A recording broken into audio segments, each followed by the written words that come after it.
On a night where points were earned and made, the goaltender was golden, and the A-list power play earned their grade. In overtime, the Rangers beat the Buffalo Sabres 2-1. Hi, everyone. Inside our Delta MSG studios, John Giannone and Steve Valiquette. We've talked about the Rangers being comfortable enough, knowing they're going to make the playoffs, that they really are focused as much on how they're playing as whether they're winning or losing. So that said, what do you take from tonight? So the win is something that is appreciated in the locker room because nothing feels worse than losing in overtime or a shootout. But I take away the penalty kill.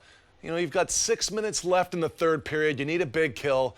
The Rangers, since the All-Star break, they've given up 20 high-danger chances on their PK. It's about 15th in the league. So that's something that becomes a bit of a narrative around the team where you need to be very good on the PK going into the playoffs, feeling good not only about your goalie's responsibility, but how well you're actually eliminating those high-danger chances. Buffalo only had 2 shots on goal on 2 power plays in this game. To me, that's the difference. That's something, it's a pressure enough moment that you get that postseason feel. And for the Rangers, when they had an opportunity to go on the man advantage, first 2 times tonight with the revamped units, they didn't score. Then they get a chance in overtime when Rasmus Dahlin was called for a penalty, and at 2:02, Artemi Panarin was staring at a yawning net, and he didn't miss. Ukko-Pekka Luukkonen was good in this game, but there were certainly moments where you question, why aren't the Rangers shooting more? Just to get those opportunities that, just like the overtime winner, break off of somebody in front and go to the other side of the net, because he's diving a lot, and he was definitely out of play in a lot of these situations. He was a goalie that was very active, a very frenetic goalie, not a very consistent goalie this year in the NHL because he chases the play right here. So he gets out of position, which, again, if you learn something here when you're playing against a goalie like this, you want to direct a lot of shots at the net because you'll get broken plays like this one. It goes off the Buffalo players in front, right to Panarin, but he's looking at that big net because of basically the goalies being a little too over-aggressive, and so is the team because they're forced to try and block and help them.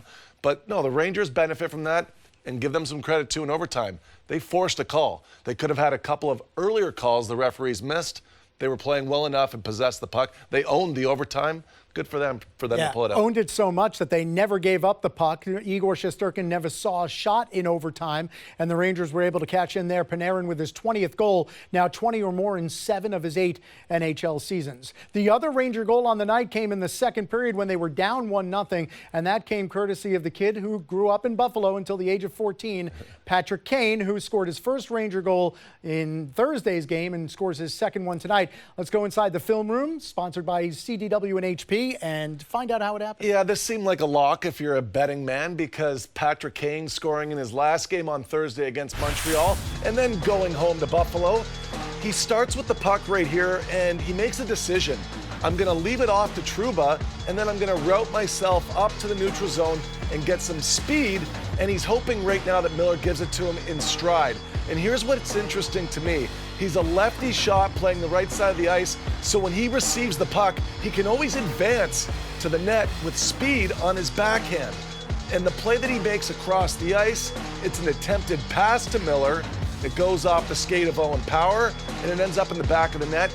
But I always say that if you're playing the right way and you make the right steps up the ice through all 3 zones, you get the benefit of the bounce when your intent is proper. So that one there, it's not to me lucky goal. He built that in a way to build his own luck. Yeah, luck, the residue of design. 18th goal of the season, second as a Ranger, 448th in the career for Patrick Kane. You know, if the star-studded power play was the star of the game, the co-star was the goaltender because Igor Shesterkin only had to make 6 saves in the first period. He made 26 saves in the final 2 periods, and that's now win number 29. As much as I like the penalty kill and that being as part of the narrative here, this is the story. This is the headliner. It's getting Igor back to playing like he did last season. And the key for me is in the third period being able to make saves that represent what you saw early in the game. And we talked a lot in this hockey game about his posture and his positioning, and that allows him to get timing. And when his timing is there, these certain plays where he's covering up top, but able to move, and you can see it right here where he's got his chest angle over the puck. He's always in the play. When his feet are under him, there's another good example right here where he's over the puck, he's able to still move. Even when it seemingly thinks that he may be out of the play, he's able to do that right there, which is a very difficult move for most goalies. And I'm going to explain this. I was explaining this to John off camera. A lot of goalies, when they're down in what we call the reverse VH there, he's on his post, and the puck goes out to the slot, a lot of goalies pick up and then push off the post.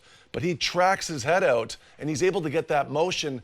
It's almost like he's violent with his head, and that brings and propels his body to the top of the crease.